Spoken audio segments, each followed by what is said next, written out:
নাজুক সময়ে বাংলাদেশের পাশে থাকতে বিশ্ব সম্প্রদায়কে আহ্বান গুতেরেসের। বিভিন্ন দলের সাথে সংস্কার, নির্বাচন, গণহত্যার বিচার নিয়ে আলোচনা। দ্রুত সংস্কারে নির্বাচনের তাগিদ মির্জা ফখরুলের। বিএনপিকে চাঁদাবাজ অপবাদ দেওয়ার নোংরা রাজনীতি বন্ধের আহ্বান মির্জা আব্বাসের। জুলাই বিপ্লব নিয়ে মিথ্যাচার শুরু হয়েছে বলেছেন আইন উপদেষ্টা। সংস্কারের মাধ্যমে আন্দোলনের সুফল সাধারণ মানুষের কাছে পৌঁছানো সম্ভব, মন্তব্য উপদেষ্টা আসিফের। দেখছিলেন ক্রাউন সিমেন্ট সংবাদ শিরোনাম, এবার বিস্তারিত। সংস্কার ও পরিবর্তনের পথে বাংলাদেশকে সব ধরনের সহায়তার আশ্বাস দিয়েছেন জাতিসংঘ মহাসচিব অ্যান্তোনিও গুতেরেস। নাজুক সময়ে আন্তর্জাতিক বিশ্বকেও এদেশের প্রতি সহযোগিতার হাত বাড়ানোর আহ্বান জানিয়েছেন তিনি। শনিবার যৌথ সংবাদ সম্মেলনে পররাষ্ট্র উপদেষ্টা তাওহিদ হোসেন জানান, বাংলাদেশ নিয়ে অপপ্রচারে উদ্বিগ্ন জাতিসংঘ মহাসচিব। রকুনুজ্জামানের রিপোর্ট। শনিবার বাংলাদেশ সফরের তৃতীয় দিনে ব্যস্ততম সময় পার করেন জাতিসংঘের মহাসচিব অ্যান্তোনিও গুতেরেস। দিনের শুরুতেই জাতিসংঘের ঢাকা সেন্টার পরিদর্শনের পর জাতীয় ঐক্যমত্য কমিশন, রাজনৈতিক দল, নাগরিক সমাজ, এমনকি তরুণদের সাথেও আলাদাভাবে বৈঠক করেন জাতিসংঘ মহাসচিব। দিন শেষে বিকেলে রাজধানীর একটি হোটেলে নিজের সফর নিয়ে পররাষ্ট্র উপদেষ্টার সঙ্গে যৌথ ব্রিফিংয়ে অংশ নেন জাতিসংঘ মহাসচিব অ্যান্তোনিও গুতেরেস। সমর্থন জানান ডক্টর ইউনূসের নেতৃত্বে বাংলাদেশের চলমান সংস্কার কার্যক্রমে। জাতীয় সংলাপের মাধ্যমে শান্তি ও আস্থা ফিরিয়ে আনতে জাতিসংঘ সব ধরনের সহযোগিতা করতে প্রস্তুত বলেও জানান তিনি। As the country undergoes a significant transition under the leadership of Chief Advisor Yunus, I recognize the people's hope for a future of greater democracy, justice and prosperity. This is a pivotal moment for Bangladesh, and the international community must play its part in supporting your efforts towards a just, inclusive and prosperous future. As the country undergoes important reforms and transitions, I want to assure you that the UN stands ready to assist in fostering peace, national dialogue, trust and healing. 2025 সালে রোহিঙ্গাদের জন্য মানবিক সহায়তা কমে আসার কথা জানিয়ে আন্তর্জাতিক সম্প্রদায়কে এ বিষয়ে দায়িত্ব নেওয়ার আহ্বানও জানান গুতেরেস। রোহিঙ্গা সমস্যার স্থায়ী সমাধানের উপর গুরুত্ব আরোপ করেন জাতিসংঘ মহাসচিব। The United Nations is fully committed to working with Bangladesh and others in finding a lasting solution to the Rohingya crisis that enables their safe, voluntary, dignified and sustainable return to Myanmar, as all the Rohingyas I met yesterday expressed clearly. যৌথ ব্রিফিংয়ে পররাষ্ট্র উপদেষ্টা বাংলাদেশ নিয়ে অপপ্রচারে জাতিসংঘ মহাসচিবের উদ্বেগের কথা জানান। এছাড়া সরকারের সংস্কারে জাতিসংঘের সব ধরনের সহযোগিতার আশ্বাসের কথাও জানান তৌহিদ Hossain. He appreciated the complexities of the reform process for a free and fair election and a real transformation of the country. He promised the UN's total commitment to the reform process under the leadership of Honorable Chief Advisor and said he will do whatever he can to support the endeavors of the interim government and stand by Bangladesh and its people. He spoke aloud to draw the urgent attention of the international community to extend all-out support to stand by the Rohingyas, to keep spotlight on them, the most discriminated people of the world. জাতিসংঘ মহাসচিব 4 দিনের বাংলাদেশ সফরে কক্সবাজারে Rohingya camp পরিদর্শন সহ বিভিন্ন কার্যক্রমে অংশ নেন। রকুনুজ্জামান, বাংলাভিশন, ঢাকা। নির্বাচন, সংস্কার ও জুলাই গণহত্যার বিচারের মতো গুরুত্বপূর্ণ ইস্যুগুলো জায়গা পেয়েছে জাতিসংঘের মহাসচিব অ্যান্তোনিও গুতেরেসের সাথে বিভিন্ন রাজনৈতিক দলের বৈঠকে। জাতিসংঘ মহাসচিব বলেছেন, সব রাজনৈতিক দলগুলোর ঐকমত্য হওয়া প্রয়োজন। আরও জানাচ্ছেন ওবায়দুল্লাহ মামুন। ঢাকা সফরের তৃতীয় দিনে জাতিসংঘের মহাসচিব অ্যান্তোনিও গুতেরেস বিভিন্ন রাজনৈতিক দল, নাগরিক সমাজের প্রতিনিধিদের সঙ্গে গোলটেবিল বৈঠক করেন। হোটেল ইন্টারকন্টিনেন্টালে আয়োজিত আলোচনায় জাতীয় ঐক্যমত্য কমিশনের সদস্যরা ছাড়াও অংশ নেয় বিএনপি, বাংলাদেশ জামায়াত ইসলামী, জাতীয় নাগরিক পার্টি, গণসংহতি আন্দোলন, এবি পার্টি সহ বেশ কয়েকটি রাজনৈতিক দল। বৈঠক শেষে বেরিয়ে জাতীয় নাগরিক পার্টির আহ্বায়ক নাহিদ ইসলাম বলেন, কোনোরকম সংস্কার ছাড়া নির্বাচন হলে কাজে আসবে না। জানান, নির্বাচন এবং সংস্কারে জাতিসংঘের সহায়তা চাওয়া হয়েছে। আর জুলাই গণহত্যার বিচার, সংস্কার ও নির্বাচনের বিষয়ে রাজনৈতিক দলগুলোর মধ্যে ঐক্যমতের উপর জোর দিয়েছে গণসংহতি আন্দোলন।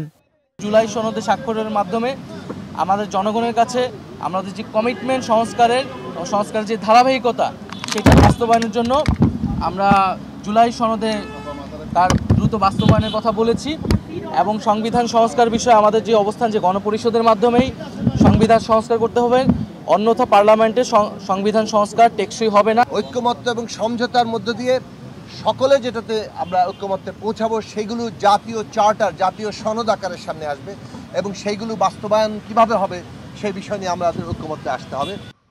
দুপুর 2:30টায় বৈঠক শেষে বের হন বাংলাদেশ জামায়াত ইসলামীর নেতারা।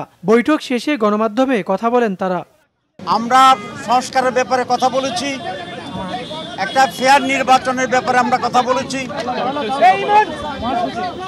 টেকসই গণতন্ত্রের ব্যাপারে আমরা কথা বলেছি এবং জাতীয় ঐক্যের ব্যাপারে আমরা কথা বলেছি। এরপরই বের হয়ে আসেন বিএনপির মহাসচিব মির্জা ফখরুল ইসলাম আলমগীরের নেতৃত্বাধীন একটি প্রতিনিধি দল। বলেন, দ্রুত সংস্কার করে নির্বাচন দেয়া দেশের জন্য মঙ্গলজনক হবে বলে জাতিসংঘের মহাসচিবকে অবহিত করেন বিএনপি মহাসচিব। সংস্কারটা অবশ্যই করতে হবে, কিন্তু সেই সংস্কারটা যত দ্রুত করা যায়, আমরা যেটা বলেছি আমরা মূলত যে নির্বাচন কেন্দ্রিক যে বিষয়গুলো আছে সেগুলো করে ফেলা এবং তার দ্রুত ইলেকশন করা এবং একটা পার্লামেন্টের মাধ্যমে বাকি বিষয়গুলোকে আপনার করতে হবে। এটা একটা চলমান প্রক্রিয়া। নানা রাজনৈতিক দল থাকলেও বৈঠকে জাতীয় পার্টিকে আমন্ত্রণ জানানো হয়নি। ওবায়দুল্লাহ মামুন, বাংলা ভিশন, ঢাকা। সংস্কার না করে অনতিবিলম্বে দিন তারিখ ঠিক করে সংসদ নির্বাচনের রোডম্যাপ ঘোষণার দাবি জানিয়েছেন বিএনপির স্থায়ী কমিটির সদস্য ডক্টর খন্দকার মোশাররফ হোসেন। এদিকে দলের স্থায়ী কমিটির আরেক সদস্য মির্জা আব্বাস বলেছেন, নির্বাচনের কথা শুনলেই কারো কারো মাথা খারাপ হয়ে যায়। আহমেদ সরোয়ারের রিপোর্ট। গণমাধ্যম কর্মীদের সম্মানে শনিবার ইফতার মাহফিলের আয়োজন করে জাতীয়তাবাদী যুবদল, স্বেচ্ছাসেবক দল ও ছাত্রদল। রাজধানীর হোটেল পূর্বানীতে ইফতার মাহফিলে বিএনপির এই 3 অঙ্গ সংগঠনের নেতারা গত 17 বছর রাজপথে সরকার বিরোধী আন্দোলনে গণমাধ্যম কর্মীদের অবদানের কথা তুলে ধরেন। তারা বলেন, গণমাধ্যম কর্মীদের রিপোর্ট উপর ভিত্তি করেও বর্তমানে দলের বিভিন্ন নেতাকর্মীদের বিরুদ্ধে ব্যবস্থা নেওয়া হচ্ছে। ইফতার পূর্ব আলোচনায় বিএনপি স্থায়ী কমিটির সদস্য ডক্টর খন্দকার মোশাররফ হোসেন বলেন, ফ্যাসিস্টরা বিদেশে গিয়ে ষড়যন্ত্র করছে। জাতীয় সংসদের নির্বাচনের দিন তারিখ ঠিক করে সেখানে একটি তারিখ ঘোষণা করে রোডম্যাপ ঘোষণা করা হবে। যখন জাতীয় সংসদের নির্বাচনের দিন তারিখ ঠিক করা হবে, ঘোষণা করা হবে, তখন জনগণ সেই নির্বাচনমুখী হয়ে যাবে। দলের সিনিয়র যুগ্ম মহাসচিব রুহুল কবির রিজভী বলেন, সরকারের কর্মকাণ্ডে নির্বাচন নিয়ে ধোঁয়াশা তৈরি হচ্ছে। আজকে খবরের কাগজে পড়লাম এটা জুনেও হতে পারে। সেখানে বলেছেন যে যদি স্বল্পমেয়াদী সংস্কার চান তাহলে ডিসেম্বরে, আর যদি দীর্ঘমেয়াদী সংস্কার চান তাহলে জুনে। এই কথাগুলো আপনার বলে সরকারের পক্ষ থেকে ধোঁয়াশা তৈরি করা হচ্ছে কেন? এটা আজকে জনগণের জিজ্ঞাসা।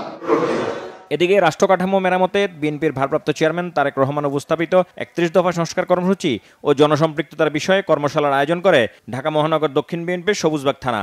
এতে দলের স্থায়ী কমিটির সদস্য মির্জা আব্বাস বলেন, সংস্কার নিয়ে যারা মাঠে নেমেছেন তারা অনেক জ্ঞানীগুণী। তিনি প্রশ্ন রাখেন, তাদের সাথে কি মাটি ও মানুষের কোনো সম্পর্ক আছে? তারা কি বুঝবেন মানুষ কি চায়? সংস্কার করে সময় নষ্ট করবেন না, যথাসম্ভব শীঘ্রই নির্বাচনটা দেন। যারা ইউটিউবে অনেক কথা বলেন, আপনারা খেয়াল করে দেখবেন, ইউটিউবার তারা শুধু বলে বিএনপি নির্বাচন চায়।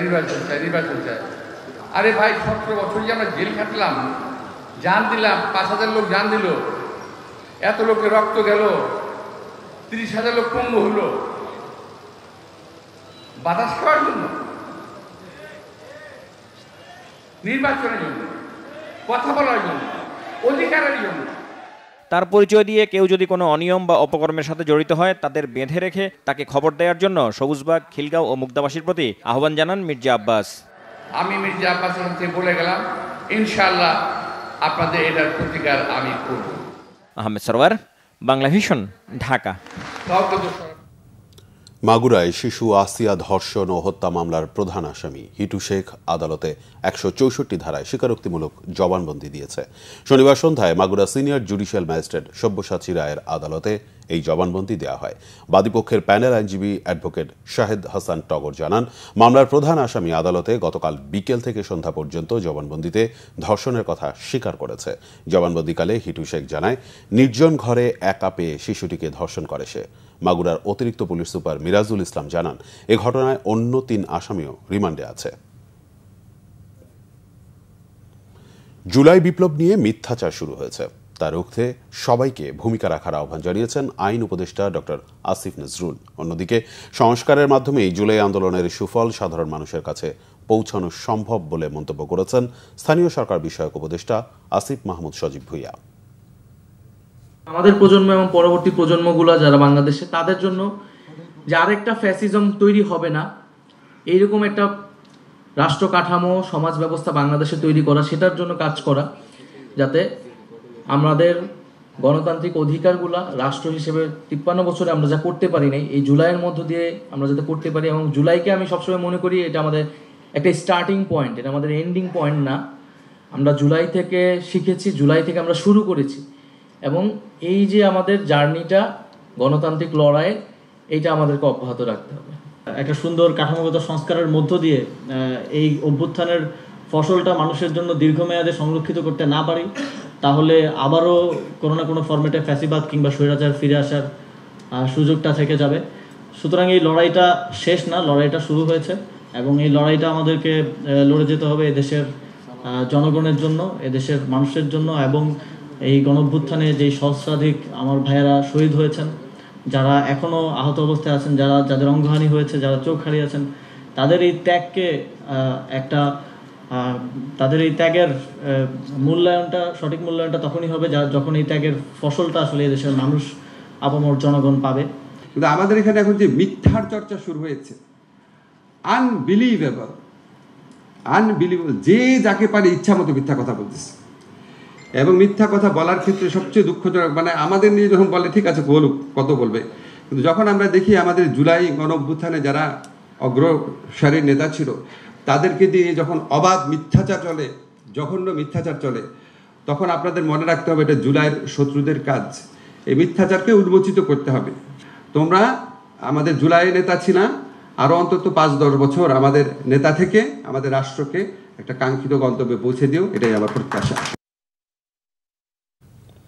বিএনপি চেয়ারপারসনের পররাষ্ট্র বিষয়ক উপদেষ্টা কমিটির বিশেষ সহকারী ইঞ্জিনিয়ার ইশরাক হোসেন বলেছেন, সংস্কারের নামে নির্বাচন বিলম্বিত করা হলে তা ছাত্র জনতা মানবে না।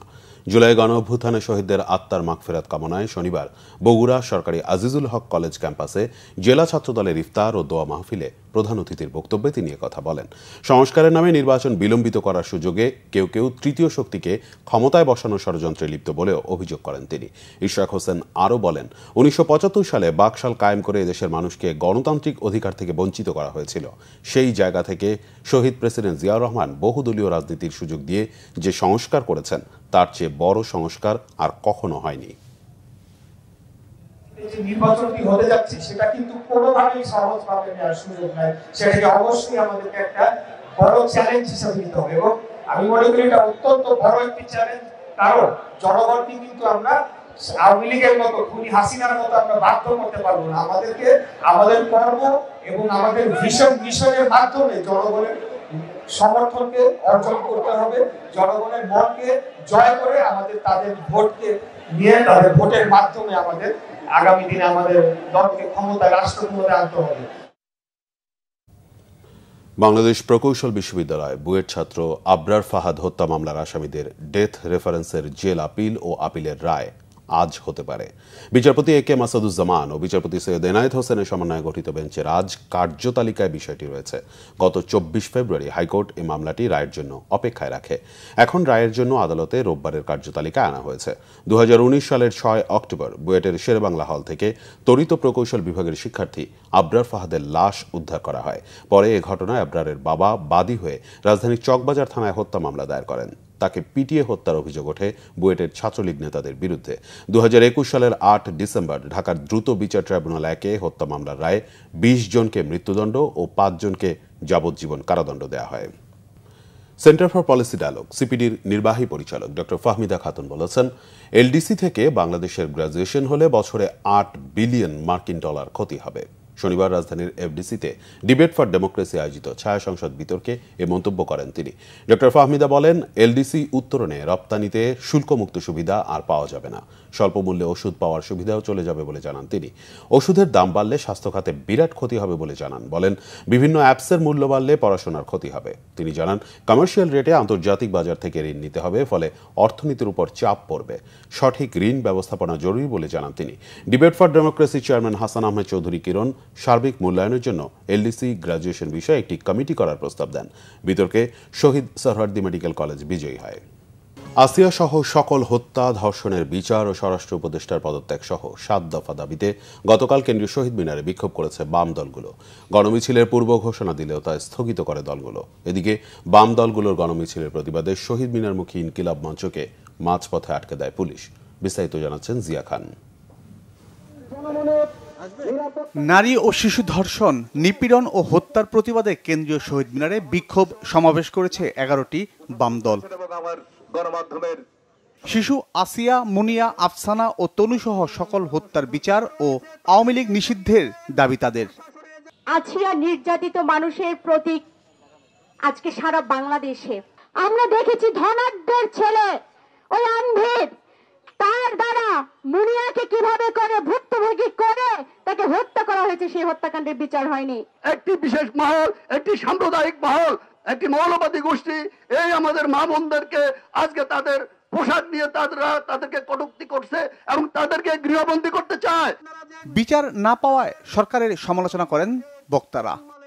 যারা হত্যা, নির্যাতন, ধর্ষণের শিকার হচ্ছে, এই রাষ্ট্র তাদেরকে রক্ষা করতে পারছে না।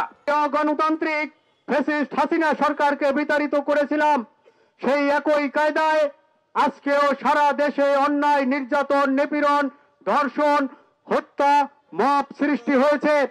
স্বরাষ্ট্র উপদেষ্টার পদত্যাগ সহ 7 দফা দাবি তাদের। আসিয়া সহ সকল হত্যা, ধর্ষণ, নিপীড়নের বিচার করতে হবে। ব্যর্থ স্বরাষ্ট্র উপদেষ্টাকে অপসারণ করতে হবে। জুলাই আগস্ট হত্যাকাণ্ডের বিচার করতে হবে। আমরা যখন ব্যর্থ স্বরাষ্ট্র উপদেষ্টার অপসারণ দাবি করছি, তখন একটি স্বার্থান্বেষী মহল আমাদেরকে নানাভাবে ট্যাগ দেওয়ার চেষ্টা করছে। আমরা নাকি আওয়ামী লীগকে পুনর্বাসনের জন্য মাঠে নেমেছি, কিন্তু আমরা দেখছি যে তাদের সেই উগ্রবাদী যে গোষ্ঠী তারা বিভিন্ন জায়গায় বলে বেড়াচ্ছেন যে ফ্যাসিস্টের ভাস্কর্য ভাঙার জন্য তারা নাকি 10 লাখ টাকা করে সেটেলমেন্ট করছেন। বিক্ষোভ সমাবেশ করলেও পূর্ব ঘোষিত গণমিছিল কর্মসূচি বাতিল করেন তারা। এদিকে তাদের গণমিছিলের প্রতিবাদে শহীদ মিনারমুখী হয় শাহবাগের ইনকিলাব মঞ্চ। পথে তাদের আটকে দেয় পুলিশ। আমরা চাচ্ছি যে যদি ওইখানে অন্য কেউ থাকে যেন তাদের সাথে মুখোমুখি কোনো কিছু না হয়। আমরা চাই না যে মুখোমুখি কোনো সংঘর্ষ বা সামনাসামনি অবস্থানে তারা দাঁড়াক। এটা আমরা হয়তো আইন শৃঙ্খলা পরিস্থিতি অবনতি হতে পারে, এই আশঙ্কা থেকে আমরা যেতে দিচ্ছি না। পরে শাহবাগে এসে তারা ঘোষণা করেন 2 দফা দাবি। প্রথম দফা, জুলাই, শাপলা ও পিলখানার অতি দ্রুত বিচার শুরু করতে হবে এবং গণহত্যার দায়ে খুনি আওয়ামী লীগকে অতি দ্রুত নিষিদ্ধ করতে হবে। 25 এপ্রিল বিকেল 3টায় আবারও শাহবাগে সমাবেশের ঘোষণা দেয় ইনকিলাব মঞ্চ। জিয়া খান, বাংলা ভিশন, ঢাকা। আফগানিস্তান ও ভুটান সহ 41টি দেশের নাগরিকদের উপর ভ্রমণের নিষেধাজ্ঞা দিতে চলেছে যুক্তরাষ্ট্র। এ তথ্য নিশ্চিত করেছেন ট্রাম্প প্রশাসনের কর্মকর্তারা। এর মধ্যে আফগানিস্তান, ভুটান, ইরান, সিরিয়া ও উত্তর কোরিয়া সহ 11টি দেশকে লাল তালিকায় রাখছে যুক্তরাষ্ট্র। এসব দেশের নাগরিকরা কোনোভাবেই যুক্তরাষ্ট্রে ঢোকার অনুমতি পাবে না। বেলারুশ ও হাইতি সহ কমলা তালিকায় রাখা হবে 10টি দেশকে। এসব দেশের নাগরিকদের ভিসা দেওয়ার ক্ষেত্রে কড়াকড়ি থাকবে, তবে ভিসা একেবারে বন্ধ থাকবে না। এছাড়া হলুদ তালিকায় নাম রাখা হয়েছে আরও 22টি দেশের। ট্রাম্প প্রশাসন জানিয়েছে, এ তালিকায় থাকা দেশগুলোকে তাদের ত্রুটি সংশোধনের জন্য 60 দিন সময় দেওয়া হবে। নির্ধারিত সময়ের মধ্যে ত্রুটি কাটিয়ে উঠতে না পারলে লাল বা কমলা তালিকার অন্তর্ভুক্ত করা হবে দেশগুলোকে।